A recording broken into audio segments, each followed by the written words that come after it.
Bonjour et bienvenue. Aujourd'hui, on se penche sur un texte vraiment passionnant de Ronald Jean-Charles Monod qui s'intitule « Le Saint-Esprit et son onction ». C'est un écrit qui va au cœur de l'expérience du Saint-Esprit dans la vie d'un croyant. Et ce qui est intéressant, c'est que toute sa réflexion, elle part d'une question. Une question très directe, qui a été posée il y a presque 2000 ans. Et cette question, la voici. Avez-vous reçu le Saint-Esprit quand vous avez cru ? C'est direct, n'est-ce pas ? Ça vient tout droit du livre des Actes. C'est l'apôtre Paul qui interpelle des disciples à Éphèse avec cette interrogation. Et c'est elle qui va vraiment être le fil rouge de notre exploration. C'est une question qui, au fond, nous pousse à nous interroger sur la nature même de l'expérience spirituelle. Alors, pour bien décortiquer tout ça, voilà le parcours qu'on va suivre. D'abord, on va s'arrêter sur cette fameuse question fondamentale. Ensuite, on verra ce que le texte entend par l'esprit de la promesse.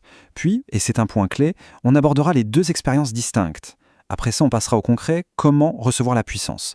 Et on terminera sur une note très pratique, comment retrouver une onction qui aurait pu se perdre en chemin.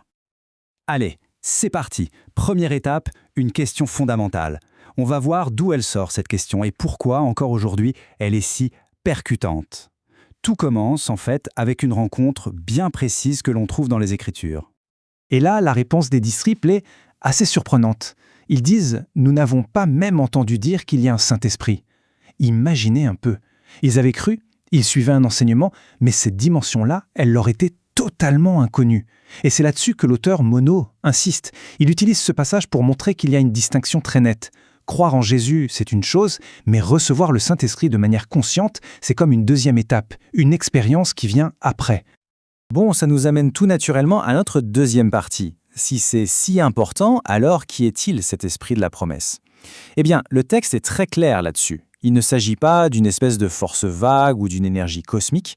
Non, il est présenté comme une personne qui a été promise et qui a été envoyée. Et le nom que Jésus lui-même lui donne est vraiment fort, le consolateur. C'est une présence personnelle qui vient pour enseigner, pour rappeler ce qui est vrai et bien sûr pour consoler. Ce n'est pas juste une bonne influence, non, le texte insiste, c'est une personne divine qui vient habiter avec le croyant et même dans le croyant. Et son rôle est incroyablement varié. Regardons un peu. C'est lui qui convainc de pécher au départ, qui opère cette fameuse nouvelle naissance, mais ça ne s'arrête pas là. C'est aussi lui qui enseigne, qui guide au quotidien, qui nous sanctifie, c'est-à-dire qui façonne le caractère. Et puis il y a cette double action de consoler, de guérir, et en même temps de donner la puissance pour servir, pour témoigner. On voit bien que c'est une action complète qui part de l'intérieur pour se voir à l'extérieur. On arrive maintenant au cœur du sujet. Le troisième point, deux expériences distinctes. C'est vraiment l'idée centrale du livre de Monod. Il insiste sur le fait qu'il y a deux façons bien différentes de vivre la présence du Saint-Esprit. Et cette distinction, elle est absolument cruciale pour comprendre le reste. Alors regardons ça de plus près. La distinction est très claire. D'un côté, on a l'esprit en nous. Ça, c'est ce qui se passe à la conversion, à la nouvelle naissance. C'est ce qui fait d'un croyant un enfant de Dieu. L'esprit vient y faire sa demeure. Et de l'autre côté, il y a l'esprit sur nous. Ça, c'est décrit comme une onction ou un baptême, quelque chose qui vient après. Son but, équiper, donner de la puissance pour le service. Donc pour résumer, on a l'esprit en nous pour notre identité et l'esprit sur nous pour notre mission, notre fonction. Très bien.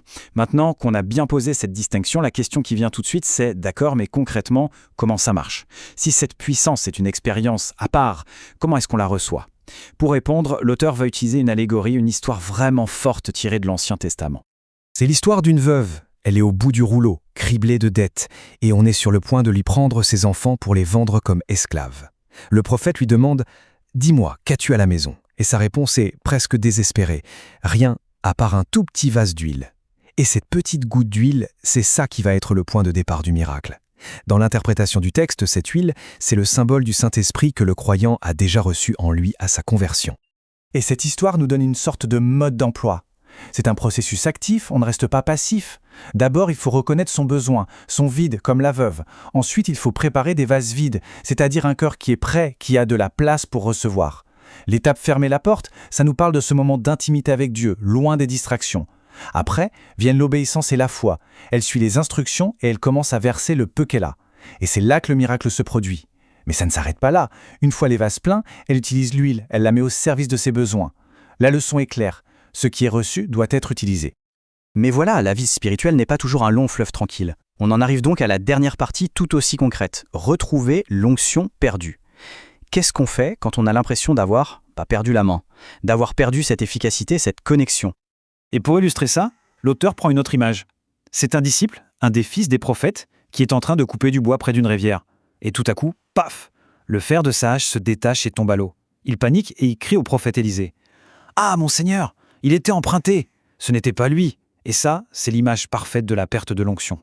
On se retrouve avec un manche en bois dans les mains, complètement inutile. L'outil qui vient de Dieu a disparu. La suite de l'histoire, c'est un véritable guide pour la restauration.